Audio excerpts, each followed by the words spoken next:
good morning mga kabinlid. So, mga itagudlot sa gabi na no, kaya itong gulayo no. Okay, tara. Matagudlot sa gabi, kaglayon. Grabing udlot sa gabi rin mga kabinlid eh. So, what's up mga kabinlid? So, ato na ditong gitak ang gikuha na itong gabi no. So, ato nang butangan o mga ingredients. Muna giingon siya nga paksyo nga gabi. Dara ang ingredients. Kamatis, sili o luya. Tapos lagyan ng tuyo. Bitsin.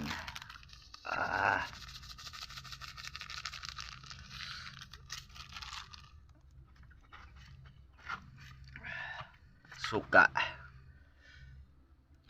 Okay, pabotol na to nga mo bukal ni mga pwede maluto no. Okay. So luto na tong kaksyo nga gabi mga kabinti so atong tilawan be. Okay ba sa timpla? Alam niya eh.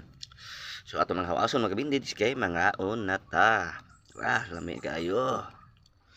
Ang paksyo nga gabi.